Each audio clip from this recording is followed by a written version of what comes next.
Hi guys, how are you all. आज इस video में हम डिस्कस करेंगे कि किस तरह से एक मोटिव किसी एक्ट के पीछे का या प्रिपरेशन किसी एक्ट के लिए या फिर किसी एक्ट के पहले का कंडक्ट या बाद का कंडक्ट किसी व्यक्ति का वो एक रिलेवेंट फैक्ट के तौर पर किसी केस के अंदर कंसिडर किया जाता है, या फिर एविडेंस एक्ट में इसके रिगार्डिंग क्या प्रोविजंस प्रोवाइड किए गए हैं और उन प्रोविजंस के अंदर किस तरह से इनको एज ए रिलेवेंट फैक्ट के तौर पर कंसिडर किया गया है। तो इस वीडियो को हम 3 क्वेश्चन के साथ में शुरू करने वाले हैं, जो कि इन तीनों टॉपिक के आधार पर होंगे और उनका आंसर वीडियो के बीच में जब हम सेक्शन को डिटेल में डिस्कस करेंगे उस टाइम डिस्कस करेंगे। उससे पहले यदि आप इस चैनल पर पहली बार आए हैं तो इस चैनल को सब्सक्राइब कर ले और नोटिफिकेशन बेल आइकन दबा लें ताकि लेटेस्ट अपडेट का नोटिफिकेशन आपको मिल जाए। और हाँ, इस चैनल पर हम एविडेंस एक्ट की फुल डिटेल प्लेलिस्ट है वो अपलोड कर रहे हैं, जो कि ऊपर आई बटन में जाकर के या हमारे चैनल पे यहाँ पर प्लेलिस्ट सेक्शन में जाकर के आप उसे एक्सेस कर सकते हो, ताकि आपको बार बार एविडेंस के रिगार्डिंग जो वीडियोज़ है उनको फाइंड आउट करने में किसी भी तरह की कोई दिक्कत ना हो। तो चलिए देखते हैं वो 3 क्वेश्चन कौन कौन से हैं। पहला क्वेश्चन क्या है कि A is tried for a murder of B, यानी कि ए है जो बी के मर्डर के लिए ट्राइड हो रहा है। तो यहाँ पर फैक्ट क्या है इस केस के अंदर। वैसे इस केस को या ये जो तीनों केसेस हैं क्वेश्चन 9 में, उन केसेस को डिसाइड करने के लिए बहुत सारे फैक्ट्स की जरूरत पड़ती है, लेकिन यहाँ पे सिंपली वही फैक्ट मेंशन किए गए हैं जो कि इस सेक्शन के अंडर कवर किए जा सकते हैं। तो यहाँ पे पहले केस के अंदर ये फैक्ट क्या है कि ए है उसने सी का मर्डर किया था, और ये बात है वो बी जानता है कि ए ने सी का मर्डर किया। तो यहाँ पर बी जो व्यक्ति है वो ए से मनी लेना चाहता है, उसको ये धमकी दे करके कि ये नॉलेज है जो यानी कि ए ने सी का मर्डर किया, जो कि बी जानता है, वो पब्लिकली कर देगा। तो यहाँ पर क्या ए ने बी का मर्डर किया है, तो इसके लिए ये जो फैक्ट है वो क्या रिलेवेंट होगा। इसी तरह सेकंड क्वेश्चन क्या कहता है कि A is tried for the murder of B by poison. तो यहाँ पे फैक्ट क्या है इस केस के अंदर जो कि इस सेक्शन के अंदर रिलेवेंट होगा कि before the death of B की डेथ से पहले ए है जो क्या करता है, procured poison similar to that which administered to the B, यानी कि जो बी के अंदर पॉइजन है उससे रिलेटेड उससे सिमिलर पॉइजन है वो ए कहीं से लेकर आके आता है। तो क्या यहाँ पर वो फैक्ट इस सेक्शन के अंदर रिलेवेंट है? अगर रिलेवेंट है तो कैसे? तो यहाँ पर थर्ड क्वेश्चन क्या है कि whether A committed a crime, क्या ए ने क्राइम कमिट किया। तो यहाँ फैक्ट क्या है कि ए है जो भाग जाता है। कब? After the receiving a letter, जिसमें वार्निंग क्या दी गई है कि जो इंक्वायरी है वो की जा रही है किस लिए, फॉर द क्रिमिनल के लिए, एंड जो लेटर है उसके अंदर जो कंटेंट है मेंशन किया गया है उसको पढ़ने के बाद में वो ए भाग जाता है। तो यहाँ पर क्या ये फैक्ट है जो रिलेवेंट होगा? यदि रिलेवेंट है तो वो इस सेक्शन के अंदर यानी कि सेक्शन 8 के अंदर कैसे रिलेवेंट है। तो चलिए इन तीनों क्वेश्चन का आंसर इस सेक्शन को डिटेल में डिस्कस करने के थ्रू जानते हैं स्टेप बाय स्टेप। अब देखते हैं सेक्शन 8 की जो बेयर एक्ट लैंग्वेज क्या कहती है, यानी कि motive, preparation and conduct section 8 में किस तरह से डिफाइन है। तो यहाँ पर सेक्शन 8 में 3 वर्ड प्रोवाइड किए गए हैं, मोटिव, प्रिपरेशन एंड प्रीवियस और सब्सिक्वेंट कंडक्ट। तो यहाँ पर सेक्शन 8 कहता है कि कोई भी fact, any fact is relevant, वो रिलेवेंट है जो कि शो करता है या कॉन्स्टिट्यूट करता है क्या, ए मोटिव, एक मोटिव और preparation for any fact in issue और रिलेवेंट फैक्ट, यानी कि जो प्रिंसिपल फैक्ट है किसी केस के यानी कि फैक्ट इन इशू या उससे रिलेवेंट कोई फैक्ट्स हैं उनके लिए कोई प्रिपरेशन या मोटिव शो कर रहा है, तो ऐसे फैक्ट यहाँ पर इस सेक्शन के अंदर वो रिलेवेंट होंगे। एंड नेक्स्ट जो वर्ड है यानी कि कंडक्ट, वो क्या कहता है कि कंडक्ट ऑफ एनी पार्टी या फिर of any agent to any party, यानी कि उसके किसी पार्टी के एजेंट का कंडक्ट, टू एनी सूट और प्रोसीडिंग, उस जो कि उस सूट या प्रोसीडिंग की वो पार्टी हैं। कब? In reference to such suit और प्रोसीडिंग, यानी कि उस सूट या प्रोसीडिंग जिसकी वो पार्टी हैं उसके रेफरेंस में, और in reference to any fact in issue therein और रिलेवेंट देयर टू, यानी कि उस प्रोसीडिंग के अंदर जितने भी फैक्ट इन इशू हैं या उससे रिलेवेंट जो भी फैक्ट हैं उनकी रेफरेंस में। And conduct of any person an offence against whom is subject of any proceeding, यानी कि जिसके खिलाफ एक ऑफेंस एज ए सब्जेक्ट के तौर पर है उसके किसी भी प्रोसीडिंग के अंदर, तो ऐसा जो कंडक्ट है उस व्यक्ति का वो रिलेवेंट होगा। वो रिलेवेंट कब होगा? यदि वो कंडक्ट इन्फ्लुएंस करता है या इन्फ्लुएंस्ड है by any fact in issue और रिलेवेंट फैक्ट, यानी कि उस केस के फैक्ट इन इश्यू या रिलेवेंट फैक्ट्स के थ्रू वो इन्फ्लुएंस है या इज इन्फ्लुएंस्ड है, वेदर इट वाज प्रीवियस और सब्सिक्वेंट देयर टू। चाहे वो उस एक्ट से पहले का है कंडक्ट या उसके बाद का है। अगर वो उसके फैक्ट इश्यू या रिलेवेंट फैक्ट को इन्फ्लुएंस कर रहा है या इन्फ्लुएंस्ड है उनके द्वारा, तो वो कंडक्ट यहाँ पर रिलेवेंट होगा एज ए रिलेवेंट फैक्ट के तौर पर सेक्शन 8 के अंदर। अब इन तीनों वर्ड्स को अलग अलग डिटेल में डिस्कस करेंगे, लेकिन उससे पहले इस सेक्शन के साथ में जो 2 एक्सप्लेनेशन दी गई है वो डिस्कस कर लेते हैं। एक्सप्लेनेशन 1 क्या कहती है कि जो वर्ड कंडक्ट है इस सेक्शन के अंदर वो स्टेटमेंट्स को इंक्लूड्स नहीं करता अनलेस, एक्सेप्शन क्या है कि जब तक कि वो स्टेटमेंट्स हैं वो अकम्पनी नहीं होती या वो एक्सप्लेन नहीं करती उन एक्ट्स को अदर देन द स्टेटमेंट्स, यानी कि स्टेटमेंट्स के अलावा वो एक्ट को के साथ हैं या वो इस एक्ट को एक्सप्लेन नहीं करती जब तक उन स्टेटमेंट्स को यहाँ पर इंक्लूड नहीं किया जाता। बट ये एक्सप्लेनेशन है, परंतु ये explanation is not effect the relevancy of fact under any other section of this act, यानी कि इस एक्ट के अंदर स्टेटमेंट के रिगार्डिंग कोई और सेक्शन है उसके प्रोविजंस हैं उनको ये जो एक्सप्लेनेशन है वो इफेक्ट नहीं करती। इसी तरह एक्सप्लेनेशन 2 क्या कहती है कि जब किसी व्यक्ति का कंडक्ट है वो रिलेवेंट है तो ऐसे केस में कोई भी स्टेटमेंट जो कि उसको की गई है या उसकी प्रेजेंस में या हियरिंग में की गई है और जो उसके कंडक्ट को इफेक्ट्स करती है तो वो स्टेटमेंट यहाँ पर रिलेवेंट होंगी। तो ये थी हमारी 2 एक्सप्लेनेशन सेक्शन 8 के साथ में जो कि एविडेंस एक्ट में प्रोवाइड की गई हैं। अब देखते हैं कि हमारी जो सेक्शन 8 की लैंग्वेज के आधार पर 3 वर्ड यहाँ पर प्रोवाइड करते हैं, उनकी रिलेवेंसी या उनकी जो इम्पोर्टेंस क्या है in connection with every kind of civil और क्रिमिनल केस के अंदर, कि मोटिव क्या है, प्रिपरेशन क्या है एंड कंडक्ट क्या है। सबसे पहले देखते हैं मोटिव। सेक्शन 8 क्या कहता है कि फैक्ट जो शो करते हैं वो मोटिव किसी भी फैक्ट इन इशू के लिए या रिलेवेंट फैक्ट के लिए वो रिलेवेंट है। मोटिव क्या है, एक मूविंग पावर है जो कि इंपेल करती है किसी व्यक्ति को या किसी को भी कोई एक्ट करने के लिए। ये एक इंड्यूसमेंट है किसी भी एक्ट को करने के लिए।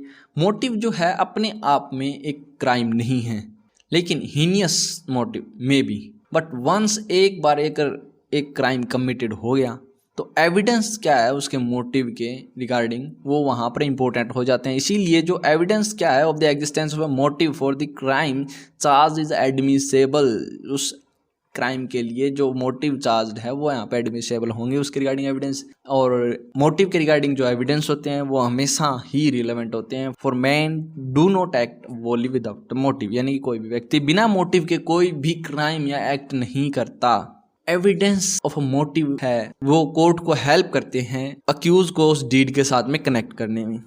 तो अब यहाँ पे जो हमने वीडियो की बिगनिंग में जो 3 क्वेश्चन डिस्कस किए थे उसमें से पहला क्वेश्चन जो कि यहाँ पर मोटिव के रिगार्डिंग है, तो उसमें क्या कहा गया था कि ए है जो बी के मर्डर के लिए ट्राइड हो रहा था, वहाँ पर उसके खिलाफ एक केस चल रहा था ए के खिलाफ बी के मर्डर के लिए। तो वहाँ पर फैक्ट क्या था कि ए ने सी का मर्डर किया था और ये बात वो बी जानता था और वो उसको बार बार धमकी दे रहा था और उसके पैसे मांग रहा था कि वो उसको पब्लिकली कर लेगा। तो यहाँ पर जो ए का बी के मर्डर के पीछे का मोटिव क्या था कि उसका वो मर्डर कर देगा, तो इसके बाद में जो उसका जो फैक्ट है यानी कि उसने ए ने सी को मर्डर किया था वो दब जाएगा और वो उससे पैसे भी नहीं देने पड़ेंगे। तो इसके पीछे का ये उसका मोटिव हो सकता है, यानी कि वो उसका मोटिव है। तो इसके रिगार्डिंग जो ये फैक्ट है ये यहाँ पर एज ए मोटिव के तौर पर सेक्शन 8 के अंदर रिलेवेंट हो जाता है। आई होप कि जो इस एग्जाम्पल के थ्रू आपको मोटिव का जो कंसेप्ट है वो क्लियर हो गया होगा।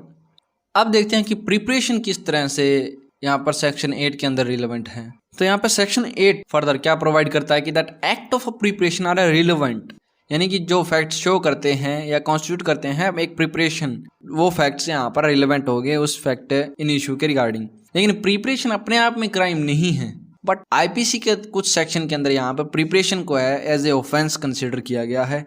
Like under section 122 for example एक act of purchasing a pistol for the purpose of shooting down a man or a match box for burning a house is by itself no offence, अपने आप में वो एक offence नहीं है। But once अगर एक बार एन ऑफेंस है वो कमिटेड हो जाता है तो यहाँ पर जो एविडेंस है उसकी प्रिपरेशन के रिगार्डिंग, यानी कि उसका पिस्टल को परचेज करना या मैच बॉक्स को परचेज करना, वो क्या हो जाते हैं एक इम्पोर्टेंट एविडेंस बन जाते हैं एज ए प्रिपरेशन के तौर पर उस क्राइम को कमिट किया है जिस व्यक्ति के द्वारा उसके लिए। और यहाँ पर जो हमारा सेकंड क्वेश्चन था वीडियो के बिगिनिंग में हमने डिस्कस किया था, जिसमें कि ए है जो बी के मर्डर के लिए ट्राइड हो रहा है, जिसमें कि उसने बी को पॉइजन दे करके मारा है। तो वहाँ पर फैक्ट क्या था कि बी की डेथ से पहले वो है जो कि बी के अंदर एडमिनिस्टर्ड है उसके सेम पॉइजन वो लेकर के आता है कहीं से, तो वो रिलेवेंट है एज ए प्रिपरेशन के तौर पर। तो वहाँ पर उसका जो पॉइजन है वो प्रोक्योर्ड यानी कि पॉइजन लेके आना कहीं से भी, वो वहाँ पर रिलेवेंट हो जाता है एज ए प्रिपरेशन। तो ये था एक प्रिपरेशन का फैक्ट जो कि सेक्शन 8 के अंदर रिलेवेंट होता है एज ए एविडेंस के तौर पर। अब नेक्स्ट देखते हैं कंडक्ट। कंडक्ट क्या है सेक्शन 8 के अकॉर्डिंग? जो लास्ट पार्ट है सेक्शन 8 का वो डील करता है relevancy of evidence of a conduct, यानी कि कंडक्ट के रिगार्डिंग जो एविडेंस है उनकी रिलेवेंसी के बारे में डील करता है सेक्शन 8। एक व्यक्ति का conduct particularly important to law of evidence, किस लिए? फॉर हिज गिल्टी और द स्टेट ऑफ माइंड, जो कि अक्सर रिफ्लेक्ट करता है उसके कंडक्ट को। यानी कि जो गिल्टी माइंड है वो बगेट्स गिल्टी कंडक्ट, यानी कि जो गिल्टी माइंड है वही एक गिल्टी कंडक्ट को उत्पन्न करता है, क्रिएट करता है, जनरेट करता है। क्योंकि ह्यूमन साइकोलॉजी की ऐसी है कि व्यक्ति जब भी किसी सिचुएशन में होता है तो वो अपने कंडक्ट को यानी कि बॉडी लैंग्वेज या कोई अदर एक्सप्रेशंस वगैरह अपने छुपा नहीं सकता। सिर्फ इन एक्सेप्शनल केसेस जहाँ पर अगर वो व्यक्ति एक प्रोफेशनल एक्टर है तो मे भी वो अपने कंडक्ट को वहाँ पे छुपा सकते हैं, बट पॉसिबिलिटीज इतनी ज़्यादा नहीं है कि जब व्यक्ति गिल्टी माइंड होता है तो वो अपने कंडक्ट्स को नॉर्मल रख सके। एक्चुअली जो उसका गिल्टी माइंड होता है वो रिफ्लेक्ट करता है उसके कंडक्ट के थ्रू। तो यहाँ पर सेक्शन 8 के अकॉर्डिंग फॉलोइंग पार्टीज का जो कंडक्ट है वो रिलेवेंट माना जाता है। नंबर 1 क्या है कि जो conduct of the party to the suit और प्रोसीडिंग और देयर एजेंट, यानी कि जो पार्टीज हैं टू द शूट और उनके एजेंट, उनका कंडक्ट। ये कैटेगरी है उसमें किनको इंक्लूड किया जाता है? प्लेंटिफ, डिफेंडेंट या उनके एजेंट इन सिविल सूट के अंदर, and of the accuse in criminal proceeding के अंदर। और सेकंड क्या है कि जो conduct of any person an offence against whom is subject of the proceeding, जो कि हमने सेक्शन की लास्ट लाइन के अंदर पढ़ा था, जो जिसमें कहा गया था कंडक्ट ऑफ एनी पर्सन जिस an offence against whom is subject of a proceeding. इसमें जो है एक इंजर्ड व्यक्ति के कंडक्ट को भी इंक्लूड किया जाता है, क्योंकि बहुत सारी क्रिमिनल प्रोसीडिंग के अंदर जो इंजर्ड व्यक्ति होता है वो पार्टी नहीं होता, लेकिन फिर भी उसके कंडक्ट को वहाँ पर एविडेंसेस के सपोर्ट के लिए उसको कंसिडर किया जा सकता है। तो यहाँ पर जो ऐसी पार्टीज हैं उनके कंडक्ट को एज ए एविडेंस अलाउ कब किया जाता है? अगर वो ये 2 कंडीशन फुलफिल कर देती हैं। 2 कंडीशन कौन सी है? फर्स्ट है कि जो conduct must be in reference to the fact in issue, और क्या होना चाहिए? फैक्ट रिलेवेंट टू देम, यानी कि जो फैक्ट इन इशू और जो फैक्ट रिलेवेंट है उनसे उनके रेफरेंस में होना चाहिए। एंड सेकंड क्या है कि जो कंडक्ट है वो ऐसा होना चाहिए कि या तो इन्फ्लुएंस करता है या इन्फ्लुएंस्ड है by the fact in issue और रिलेवेंट फैक्ट से। मतलब जो कंडक्ट है वो फैक्ट इन इशू या रिलेवेंट फैक्ट से या तो इन्फ्लुएंस है या इन्फ्लुएंस करता है उनको, या फिर वो उनसे रिलेवेंट है। And subject to this condition, इन कंडीशन के अधीन जो एविडेंस है कंडक्ट के रिगार्डिंग वो रिलेवेंट हो जाता है, whether it is a previous to the happening of the fact और सब्सिक्वेंट टू द देम, यानी कि चाहे वो उन फैक्ट्स के हैपनिंग से पहले का हो चाहे उसके बाद का हो, अगर वो इनसे किसी भी इन 2 कंडीशन के थ्रू रिलेवेंट होता है तो वो यहाँ पर कंसिडर किया जाएगा एज ए एविडेंस के तौर पर। अब कंडक्ट को हम वीडियो के बिगिनिंग में जो क्वेश्चन पूछा गया था उसके थ्रू देखते हैं कि उस क्वेश्चन 3 में क्या कहा गया था कि क्या ए है उसने कोई क्राइम कमिट किया है। तो उसमें फैक्ट क्या बताए गए थे कि जो ए है वो एक लेटर को रिसीव करने के बाद में वहाँ से भाग जाता है, जिसमें उसे क्या बताया गया है कि वहाँ पर एक इंक्वायरी है क्रिमिनल के रिगार्डिंग वो की गई थी, एंड जो उस लेटर के अंदर जो कंटेंट थे क्या वो यहाँ पर एज ए कंडक्ट के तौर पर रिलेवेंट है जो उसका भागना।